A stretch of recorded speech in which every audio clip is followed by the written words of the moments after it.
मसीह की भाई और बहनों, आज हम पढ़ेंगे मत्ती अध्याय 4। यीशु की परीक्षा। तब आत्मा यीशु को जंगल में ले गया कि शैतान द्वारा उसकी परीक्षा हो। जब वह 40 दिन और 40 रात उपवास कर चुका, तब उसे भूख लगी और परखने वाले ने निकट आकर उससे कहा, यदि तू परमेश्वर का पुत्र है तो आज्ञा दे कि ये पत्थर रोटियां बन जाए। और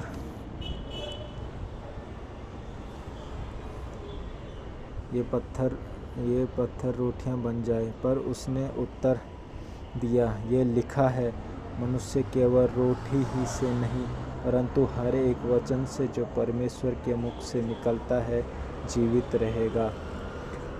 तब शैतान उसे पवित्र नगर में ले गया और मंदिर के शिखर पर खड़ा करके उसने उससे कहा, यदि तू परमेश्वर का पुत्र है तो अपने आप को नीचे गिरा दे, क्योंकि लिखा है, वह तेरे विषय में अपने स्वर्गदूत को आज्ञा देगा और वह तुझे हाथों हाथ उठा लेंगे, कहीं ऐसा ना हो कि तेरे पैरों में पत्थर से ठेस लगे। यीशु ने उससे कहा, यह भी लिखा है, तू प्रभु अपने परमेश्वर की परीक्षा न कर।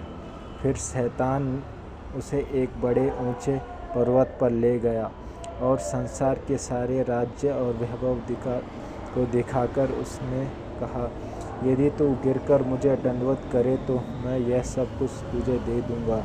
तब यीशु ने उससे कहा, हे शैतान, दूर हट, क्योंकि लिखा है, तू प्रभु अपने परमेश्वर को दंडवत कर और केवल उसी की सेवा कर।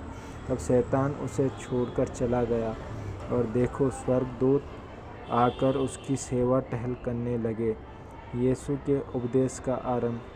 और यह उसने सुना कि यूहन्ना बंदी बना लिया गया है, तो यह गलील को चला गया और वह नासरत को छोड़कर कफरनहूम में जो झील के किनारे जबूलून और नप्ताली के क्षेत्र में है रहने लगा, जिससे कि वह बात जो यशायाह नबी के द्वारा कही गई थी पूरी हो। जबूलून और नप्ताली के देश झील के मार्ग से यरदन के पार गैर यहूदियों का गलील। जो लोग अंधकार में बैठे थे उन्होंने बड़ी ज्योतियाँ देखी, जो मृत्यु के देश और छाया में बैठे थे उन पर एक ज्योति चमकी। उस समय से यीशु ने यह प्रचार करना और कहना आरंभ किया, मन फिराओ, क्योंकि स्वर्ग का राज्य निकट आ गया है। प्रथम चेलों का बुलाया जाना। गलील की झील के किनारे चलते हुए उसने दो भाइयों को, अर्थात समौन जो पतरस कहलाता था तथा उसके भाई अंद्रियास को झील में जाल डालते देखा। वे तो मछुए थे। उसने उनसे कहा, मेरे पीछे चलो, मैं तुम्हें मनुष्य के मछुए बनाऊंगा। वे तुरंत जालों को छोड़कर उसके पीछे चल पड़े।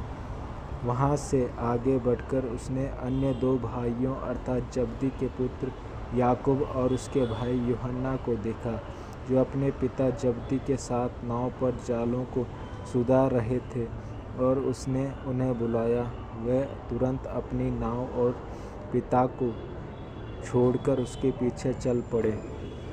यीशु सारे गलील में फिरता हुआ उसके आराधनालयों में उपदेश करता, राज्य का सुसमाचार प्रचार करता और लोगों की हर प्रकार की बीमारी और हर प्रकार की दुर्बलता को दूर करता फिरा। और उसकी चर्चा संपूर्ण सीरिया में फैल गई और लोग सब